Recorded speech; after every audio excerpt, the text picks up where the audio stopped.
पश्चिमी सिंहभूम जिले के 3 दिवसीय दौरे के समापन पर भाजपा जिला कार्यालय बासाटोंटो में आयोजित प्रेस वार्ता में झारखंड के पूर्व मुख्यमंत्री एवं नेता प्रतिपक्ष बाबूलाल मरांडी ने राज्य सरकार पर विकास, कानून व्यवस्था, डीएमएफटी फंड के उपयोग और खनन व्यवस्था को लेकर कई सवाल उठाए। उन्होंने आरोप लगाया कि झारखंड खनिज संपदा से समृद्ध होने के बावजूद भ्रष्टाचार के कारण आम जनता को इसका अपेक्षित लाभ नहीं मिल पा रहा है। बाबूलाल मरांडी ने कहा कि केंद्र सरकार ने खदान प्रभावित क्षेत्रों के विकास के लिए जिला खनिज फाउंडेशन ट्रस्ट यानी डीएमएफटी की व्यवस्था की थी ताकि शिक्षा, स्वास्थ्य, पेयजल और रोजगार जैसी बुनियादी सुविधाओं को बेहतर बनाया जा सके। उन्होंने दावा किया कि पिछले 10 वर्षों में पश्चिमी सिंहभूम जिले को लगभग 3700 करोड़ रुपए प्राप्त हुए, लेकिन इस राशि का समुचित उपयोग नहीं किया गया। उनका कहना था कि यदि इन पैसों का सही इस्तेमाल होता तो जिले की तस्वीर बदल सकती थी। अपने 3 दिवसीय दौरे का जिक्र करते हुए मरांडी ने कहा कि कई गांवों में आज भी लोग नदी नालों का पानी पीने को मजबूर हैं। अस्पतालों में पर्याप्त सुविधाएं नहीं हैं और खराब सड़कों के कारण मरीजों को खाट पर उठाकर अस्पताल पहुंचाना पड़ता है। उन्होंने राज्य की कानून व्यवस्था पर भी सवाल उठाते हुए कहा कि भ्रष्टाचार और कथित अवैध खनन लगातार बढ़ रहा है। साथ ही खदानों और बालू घाटों की समय पर नीलामी नहीं होने से स्थानीय युवाओं के रोजगार पर भी प्रतिकूल प्रभाव पड़ रहा है। झिंकपानी स्थित एसीसी सीमेंट फैक्ट्री के संभावित बंद होने के मुद्दे पर बाबूलाल मरांडी ने कहा कि उन्हें एसीसी बचाओ संघर्ष समिति की ओर से ज्ञापन सौंपा गया है। उन्होंने कहा कि भाजपा अपने स्तर पर फैक्ट्री को बचाने का प्रयास कर रही है, लेकिन इस मामले में अंतिम जिम्मेदारी राज्य सरकार की है। उन्होंने मुख्यमंत्री से हस्तक्षेप कर फैक्ट्री को बचाने की अपील करते हुए कहा कि यदि उद्योग बंद हुआ तो क्षेत्र में बेरोजगारी और पलायन बढ़ सकता है। प्रेस वार्ता में पूर्व मुख्यमंत्री मधु कोड़ा, पूर्व सांसद गीता कोड़ा, पूर्व मंत्री बरकुवर गागराई, पूर्व प्रदेश प्रवक्ता जेबी तुबीद, पूर्व विधायक गुरुचरण नायक, पूर्व विधायक शशि सामड़, प्रदेश प्रवक्ता मृत्युंजय शर्मा, उपाध्यक्ष रंजन प्रसाद सहित भाजपा के कई पदाधिकारी और कार्यकर्ता उपस्थित रहे। आगे इस खबर को विस्तार से जानने के लिए चलिए जुड़ते हैं हमारे संवाददाता प्रकाश कुमार गुप्ता से। अपने 3 दिवसीय पश्चिम सिंहभूम दौरा को कंप्लीट करते हुए पूर्व मुख्यमंत्री सह नेता प्रतिपक्ष झारखंड बाबूलाल मरांडी आज रांची लौट गए। रांची लौटने से पहले उन्होंने पश्चिम सिंहभूम जिला कार्यालय, भाजपा जिला कार्यालय में प्रेस वार्ता की और प्रेस वार्ता के माध्यम से उन्होंने जो खास बात बताई है, उन्होंने कहा कि जिस तरह से यहाँ के ग्रामीणों को लाभ मिलना चाहिए था, यहाँ जो खदानें हैं, यहाँ जो सोना है, वो उस सोना का लाभ नहीं, उस खदान का लाभ यहाँ के स्थानीय ग्रामीणों को नहीं मिल रहा। डीएमएफटी फंड जिसका लाभ सीधे ग्रामीणों को मिलना चाहिए था, लेकिन झारखंड सरकार डीएमएफटी फंड का बंडर बांट कर रहे हैं। उन्होंने आगे बताया कि ये जो डीएमएफटी फंड है, ये प्रधानमंत्री नरेंद्र मोदी का ड्रीम सपना था, लेकिन इसके साथ में खिलवाड़ किया जा रहा है। आगे उन्होंने बहुत सारी बातें बताई, तो चलेंगे आप जुड़ेंगे इस प्रेस वार्ता पे। मैं प्रकाश कुमार गुप्ता, कोल्हान समाचार लाइव, चाईबासा। चले भाई, सबसे पहले तो आप सबको हमारी ओर से बहुत बहुत स्वागत है, क्योंकि मैंने सीधे ही शुरू किया, बाकी तो आप सब लोग परिचित ही हैं, इसलिए परिचय देने की कोई जरूरत नहीं है। हम 2 दिनों से, आज तो ये तीसरा दिन है, सारंडा के क्षेत्र में हम घूम रहे हैं, यानी पश्चिम से। और मैंने इस प्रकार की दौरा मैं वर्षों बाद कर रहा हूँ। मुझे याद है 98 के पूर्व, मैंने 1998 से पहले जब यहाँ हम लोगों के नेता हुआ करते थे राधे सुमराय, और उनकी जब हत्या हो गई थी, उसके बाद एक प्रकार से संगठन में थोड़ा रिक्तता आ गई थी, तो थोड़ा हमारे मन में आए थे कि थोड़ा पूरा समय दे करके हम इस क्षेत्र में, उस समय मधु कोड़ा जी लोगों के साथ ही मिल करके हमने सारंडा की पूरी जंगल घूमा, कहाँ तो बाघ, कहाँ गुआ, कहाँ केरे बोरे, चिड़िया माइंस को ट्रेन चलती है चुप चुप, उस ट्रेन का भी मैंने सहारा किया। और उसके बाद क्योंकि उस समय जब घूमते थे तो वास्तव में तो सारंडा हमको बहुत ही अच्छा लगता था, जो कि एशिया प्रसिद्ध सारंडा का जो जंगल है ये अपने आप में बहुत ही सुंदर था। फिर जब 1998 में एमपी बने और भारत सरकार में इन्वायरमेंट और फॉरेस्ट के स्टेट मिनिस्टर बने अटल जी की सरकार में, तो उस समय भी मंत्री बन करके भी हमने इस क्षेत्र का दौरा किया और मैंने उस समय इस क्षेत्र में देखे थे काफी समस्याएं थी, तो उस समय भी बिहार एक साथ था, तो हमने बिहार सरकार को भी उस समय अवगत कराया था कि इस क्षेत्र में काम होना चाहिए और जो गड़बड़ है उसको भी सरकार को ठीक करना चाहिए। खास करके जो खदान का जो इलाका है, जहां आयरन ओर का जहां माइंस चलता है, तो उस क्षेत्र में लोगों की स्थिति बड़ी दयनीय रही। पीने की शुद्ध पेयजल लोगों को उपलब्ध नहीं होता है, गांव तक सड़कें नहीं है, शिक्षा की पर्याप्त सुविधा नहीं है, विद्यालय की भवन भी जगह जगह जर्जर देखने को मिल रहा है और स्वास्थ्य की भी सुविधाएं बिल्कुल नदारद। तो मेरे मन में था कि भाई अब तो लंबा समय हो गया, तो फिर क्योंकि केंद्र सरकार ने, देश के प्रधानमंत्री नरेंद्र मोदी जी ने कई एक योजना ये शुरू की ताकि क्षेत्र का विकास हो सके, लोगों की बुनियादी सुविधाएं लोगों के गांव घरों तक पहुंच सके। इसके लिए उन्होंने कई स्कीम भी चलाए, कई योजनाएं भी बनाई। तो मेरे मन में बड़बस था कि भाई एक बार हमें चाईबासा में, पश्चिम सिंहभूम में पूरे समय देकर के, कम से कम 2 दिन समय देकर के हमें इसे घूम करके थोड़ा सा देखना। तो हम 13 तारीख को आए थे और बंदगांव से अपनी जो पश्चिम सिंहभूम प्रारंभ करते हैं और फिर चक्रधरपुर, गोयलकेरा और क्या कहते हैं सोनुआ, मनोहरपुर, फिर उधर चिड़िया होते हुए फिर कल उधर बड़ा जमदा या जगन्नाथपुर, नवा मुंडी, ये सब होते हुए फिर कल मैं वापस झीक पानी होते हुए हम यहाँ आए। तो हमने क्या देखा कि सभी जगह जब हम जनता से भी मिले, कार्यकर्ता से भी मिले, गांव वालों से भी मिले, तो रुक रुक करके लोगों के पास बैठ करके रात में भी लोगों से मिले, हमने लोगों की तकलीफ को समझने की कोशिश की, लोगों की क्या क्या तकलीफें हैं, लोगों की आकांक्षाएं क्या है, लोग क्या चाह रहे हैं। तो 2 बातें तो स्पष्ट रूप से समझ में आया। एक तो डेवलपमेंट का काम हुआ नहीं है, यानी आज भी उस खदान इलाके के लोग, यानी नदी नाला डोभा या कुआं का पानी पीने को लोग विवश, यानी उनको शुद्ध पेयजल उपलब्ध नहीं। आज भी अगर लोग बीमार होते हैं तो उनका सही तरीके से उन लोगों का इलाज नहीं हो पाता है। कई जगहों पर लोगों ने बताया कि उनका गांव के जो विद्यालय का भवन भी जर्जर है और वहां पर शिक्षक भी नहीं है, बच्चों की पढ़ाई भी ठीक से नहीं होती। फिर गांव की टोला मोहल्ला की जो सड़कें हैं वो भी बिल्कुल जीर्ण शीर्ण अवस्था में है, वहां ना एम्बुलेंस जा सकता है, ना कोई गाड़ी जा सकती है, कोई बीमार हो तो टांग करके लोगों को बाहर लोग ले आते हैं, यानी लोगों की कठिनाई। और राज्य सरकार ने इस पर कोई चिंता ही नहीं की। हम ये कह रहे थे कि झारखंड सरकार तो चिंता नहीं की, लेकिन देश के प्रधानमंत्री नरेंद्र मोदी जी जब 2014 में वो प्रधानमंत्री बने, उससे पहले गुजरात के वो मुख्यमंत्री रहे हैं, तो कि स्वाभाविक है कि खदान इलाकों के संकट को वो जानते थे, वहां क्या तकलीफ है, और इसीलिए उन्होंने एक डीएमएफटी फंड क्रिएट किए और उसके मालिक डीसी को बनाए, ताकि डिस्ट्रिक्ट फंड में ही पैसा जमा होगा, जिला के उपायुक्त तो उसके मालिक होंगे, अध्यक्ष होंगे,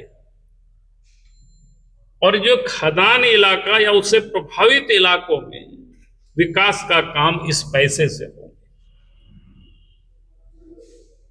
लेकिन जब मैंने 2 दिनों तक उन क्षेत्रों का मैंने दौरा किया जो खदान के इलाका है, तो वहां विकास का काम कहीं कुछ दिखाई नहीं पड़ा। अब 2015 में जब उस कानून को बनाए उसके बाद मैं देख रहा था कि भाई चाईबासा जिला को कितना पैसा मिला, यानी नॉन कोल से, जो कि यहां तो कोई कोयला की खदान नहीं है, तो 3,716.07 करोड़ रुपया नॉन कोल से यहां पैसा मिला। और कोल और नॉन कोल दोनों मिला करके 3,716.7 ही, क्योंकि नॉन कोल यहां है नहीं, सिर्फ इसलिए लिखा गया है। माइनर मिनरल यानी पत्थर और बालू, उससे मिला करके 26.38 करोड़ रुपया, यानी 26 करोड़ 38 लाख रुपया। इसका टोटल अगर कहेंगे मेजर मिनरल्स और माइनर मिनरल उस नाम मिला करके, यानी टोटल जो पैसा यहां इकट्ठा हुआ इन 10 वर्षों में 3,742.15 करोड़ रुपया। यह कम पैसा नहीं होता है। अगर 10 वर्षों की इसको, ये फिगर है आपका दिसंबर 2025 तक का, ठीक है। अगर इसको 10 वर्षों का प्रत्येक 10 साल में अब हिसाब बटा लेंगे तो 300 करोड़ से अधिक रुपया प्रत्येक वर्ष चाईबासा के डीएमएफटी फंड में पैसा आया। लेकिन खर्च कहां हुआ? खर्च तो कर दिया सरकार ने, जो उसमें से भी जो दिखा रहा है खर्च कितना दिखा रहा है, 75.68% मनी यूटिलाइजेशन हो गया। अब ये आप सब लोगों का भी काम है कि इसको कहां कहां यूटिलाइज किया। पहला काम क्या था कि जिन गांवों जो प्रभावित है, जहां लोग पहले प्रभावित होते हैं खदानों से, वहां के लोगों को शुद्ध पानी मिलना चाहिए था। उन गांवों की सड़कें बननी चाहिए थी, उन गांवों के विद्यालय ठीक होना चाहिए था, वहां के बीमार हो तो उनकी इलाज की ठीक व्यवस्था होनी चाहिए थी। लेकिन ये सारे काम नहीं हुआ, पैसा यूं ही लुटा दिया हेमंत सोरेन सरकार ने। तो ये एक प्रकार से आर्थिक क्राइम लोगों ने किया है। तो एक तो हम कहेंगे कि सरकार को एक श्वेत पर जारी है। अच्छा, इसके बाद भी मैंने नेट पर खोजने की कोशिश किया कि भाई सरकार इसमें क्या है, इस पैसे को खर्च करने के बाद क्या कहते हैं, पोर्टल में इसको डाल देना चाहिए ताकि जनता को देख सके कि भाई ये पैसा कहां खर्च हो रहा है। लेकिन हमने अपने प्रवक्ता को कहा था कि थोड़ा देखना भाई पोर्टल में कहां डाला है, तो पोर्टल में डाला ही नहीं है। और इसीलिए देश के प्रधानमंत्री नरेंद्र मोदी जी ने यह कहा कि भाई पोर्टल में डालेंगे तो जनता उसको ओपन देख सकता है। भाई जिस काम के लिए फंड क्रिएट किया गया वो फंड उस काम में लगाया जा रहा है कि नहीं लगाया जा रहा है। तो इसलिए आप सब लोगों से भी मैं कहूंगा कि आप लोग हमसे यहां उठ करके जाइए तो डीसी से पूछिए साहब कि इसको पोर्टल में आपने क्यों नहीं डाला, और खर्चा हुआ तो कहां खर्चा हुआ, उसके लिए कौन जिम्मेवार है। सरकार से भी हम इस बात की हम डिमांड करेंगे कि भाई उसकी कार्रवाई होनी चाहिए, क्योंकि इस प्रकार की अगर पैसे का मिसयूज होगा, दुरुपयोग होगा, वो एक क्राइम है, आर्थिक क्राइम है। आखिर किस काम के लिए इस पैसे को क्रिएट किया गया, निधि बनाया गया, ताकि उन लोगों की स्थिति ठीक हो सके, वहां जो कठिनाई है लोगों की वो ठीक हो सके। एक तो ये मेरा आप सब लोगों के समक्ष ये विषय रखना था जो इस क्षेत्र से जुड़ा हुआ है, कोल्हान से जुड़ा हुआ मामला है। पर लोग हमसे मिले, यानी जितने भी खदान इलाकों से लेकर के आपके कारखाना के इलाके तक पहुंचे, झीक पानी तक लोग हमसे आज भी सवेरे लोग मिले। बेरोजगारी की समस्या है। अब यहां के लोग रोजगार की तलाश में झारखंड छोड़ करके बाहर जा रहे हैं। यहां के बच्चे, छोटे छोटे बच्चे का ट्रैफिकिंग हो रहा है गरीबी के कारण। 6.5 वर्षों से इस प्रदेश में हेमंत सोरेन के नेतृत्व में सरकार चल रही है, लेकिन सरकार कुछ कर नहीं रही है। अगर आज यहां गरीबी है, उस गरीबी के लिए हेमंत सोरेन सरकार जिम्मेवार है पूरी तरह से। मैं इसलिए इस बात को कह रहा हूं क्योंकि आ रहे थे कि एक जगह लोगों ने हमें मेमोरेंडम दिया है, ढेर सारे कागजात है मेरे पास।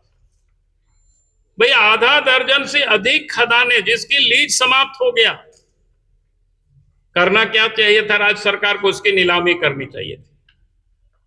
नीलामी करता, नए कंपनी आ जाते, राज्य सरकार को भी टैक्स मिलता, रॉयल्टी मिलती, डीएमएफटी फंड में भी पैसा आता, तो और इस क्षेत्र का विकास होता है यहां का। लेकिन 6.5 वर्षों तक सरकार ने एक भी खदानों की उन्होंने नीलामी नहीं किया। आपको एक आंकड़ा मैं बताता हूं, 1920 से लेकर के अभी तक देश में 434 खदानों की नीलामी हुई है देश में। 434 1920 से लेकर के, और उनमें से झारखंड में मात्र 3 खदान ही ऑक्शन हुआ है। लेकिन उसमें झारखंड सरकार ने ऑक्शन नहीं किया है क्योंकि नॉन कोल नहीं है। कोल वो भी 3 खदान है, कोल ब्लॉक है, तो कोल ब्लॉक तो भारत सरकार ऑक्शन करती है। झारखंड सरकार को माइनर मिनरल में जैसे आयरन ओर है, पत्थर की खदानें हैं, बालू घाट है, इस सब का ऑक्शन करना होता है। लेकिन झारखंड सरकार ने एक भी खदानों की ऑक्शन नहीं किया। अगर इसके लिए कौन जिम्मेवार है? अगर ये ऑक्शन किए रहते जिसका लीज समाप्त हो गया था, तो आज यहां से लोग पलायन नहीं करते। आज अगर मजदूर यहां से गांव के गांव से नौजवान लोग पलायन कर रहे हैं, बाहर जा रहे हैं रोजगार के लिए, वो उनको जाना नहीं पड़ता, यहीं पर काम होता। और उसमें दूसरे इंटरेस्टिंग कहानी, जो बगल के राज्य है आपका उड़ीसा, एकदम पड़ोस में सटा हुआ है। उड़ीसा में 45 कोल और नॉन कोल ब्लॉक की नीलामी हुई, माने 45 की। आप सोचो भाई, बगल में है, वहां पर जितने भी, उसमें अधिकांश आयरन ओर के ही खदानें हैं जो नीलाम हुआ है। जैसे जैसे वहां लीज समाप्त हो गया, इसके बाद लीज यो नहीं दे सकता है, तो उन्होंने ऑक्शन किया उड़ीसा गवर्नमेंट ने। और उड़ीसा गवर्नमेंट ने ऑक्शन किया तो उसका उड़ीसा को फायदा मिला।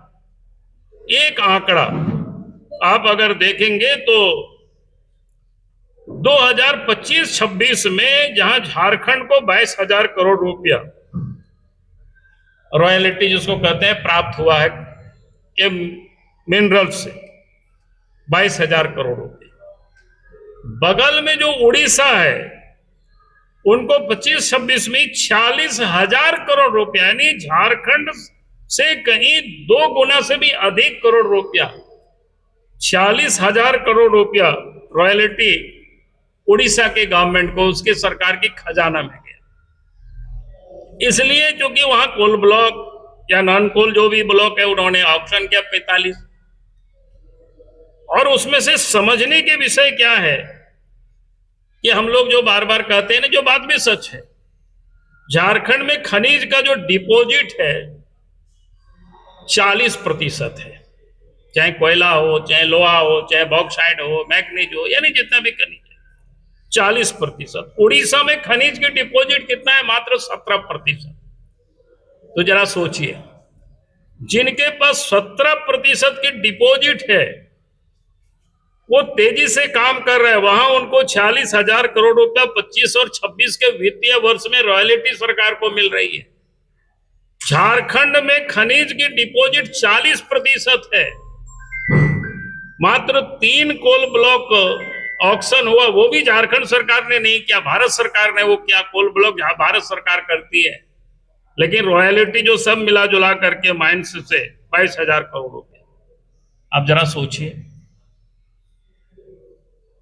मैं कह रहा था कि आप सबको ध्यान में है कि यहां भी आप देखते होंगे, कल मैं जब आ रहा था बड़ा जामदा को मैं देख रहा था, एकदम बिल्कुल वीरान है। वहां के लोग हमसे बता रहा था कि सर बगल में शायद कितना है 8-10 किलोमीटर बड़बिल है। लोग बोला कि बड़बिल तो सर एकदम चमक रहा है। जरा सोचिए भाई, क्या स्थिति है, झारखंड को क्या बना रखा है इन लोगों ने। अपनी तिजोरी भरने के लिए झारखंड को लोगों ने बर्बाद कर रखा है। 2024 में झारखंड के वित्त मंत्री ने कहा था कि उड़ीसा को टीम भेजेंगे जानने के लिए। हमने कहा यार उड़ीसा को भेजने की जरूरत नहीं है, हम ही बता सकते हैं कि भाई कैसे करना, कैसे राजस्व आएगा और सरकार पालन करे, तो हम लोग ही सरकार को बता सकते हैं। यहाँ पर तो हमारे अनुभवी लोग भी है, बगल में तोविल जी है, तो वर्षों तक पता देखा, इनको भी अगर थोड़ा हायर कर ले कि भाई कैसे रेवेन्यू बढ़ेगी झारखंड को, तो ये भी बता देंगे। उसके लिए बाकी टीम भेजने, लेकिन टीमों तो कुछ किया नहीं। और आजकल आप देखते होंगे झारखंड सरकार खूब विदेश घूम रही है, देश घूम रही है, और ये पहली दफा नहीं कर रहा है। इन्वेस्टर मीट वो कहे 2025 में बंगाल में किया था, फिर 2025 में वो कहाँ बोलते हैं स्वीडन वगैरह गए थे, 26 में दबोस वगैरह गए थे, 25 में दिल्ली में भी उन्होंने किया था। और जब जाते हैं तो बड़े बड़े एमओयू करते, साइन होता है, लेकिन वास्तविकता क्या है भाई, धरती पर कुछ है नहीं। तो इसीलिए मैं आप सब लोगों से आज ये सिर्फ साझा कर रहा था। आज अगर झारखंड और ये कोल्हान क्षेत्र में जो गरीबी है, यहां जो बेकारी बेरोजगारी है, तो इसके लिए सिर्फ और सिर्फ झारखंड के हेमंत सोरेन की सरकार जिम्मेवार है। और यहां उनके जो मंत्रीगण है वो सारे लोग मिलकर के जनता की चिंता नहीं करें, अपने तिजोरी को भरने में लगे हुए हैं। बहुत बहुत धन्यवाद। अभी आपके पास में कल बाबू आए हुए थे, एचईसी को लेकर के मांग कर रहे थे कि उस पर क्या हुआ? नहीं, आए हुए हैं लोगों ने, मांग पत्र हमें दिया है, हम निश्चित रूप से बात करेंगे। और राज्य सरकार को करना चाहिए, राज्य के मुख्यमंत्री का काम है ये सब करने की। आखिर कारखाना क्यों बंद हुआ है, कैसे चालू होगा, क्या समस्याएं हैं, हर फैक्ट्री में समस्याएं आती रहती है। तो कंपनी के लोगों को बुला करके उनके साथ, उनको ऐसी कंपनी जो लोग चला रहे हैं उन लोगों के साथ बैठ करके उनको बात करनी चाहिए। हमारे जमाने में भी मधुकोड़ा को भी याद होगा, इनको भी याद होगा, तोविल जी को भी, तो उस समय संकट आई थी, तो हम सब लोगों ने बिठा करके फिर जो राज्य सरकार की ओर से भी सपोर्ट होता है हम लोग किए थे, और फिर काम चल पड़ा था। तो कहीं दिक्कतें होगी तो उसका समाधान तो राज्य सरकार ही करेगी ना, मुख्यमंत्री हेमंत सोरेन जी ही करेंगे, दूसरा कोई नहीं कर सकता है। बाबूलाल जी, एक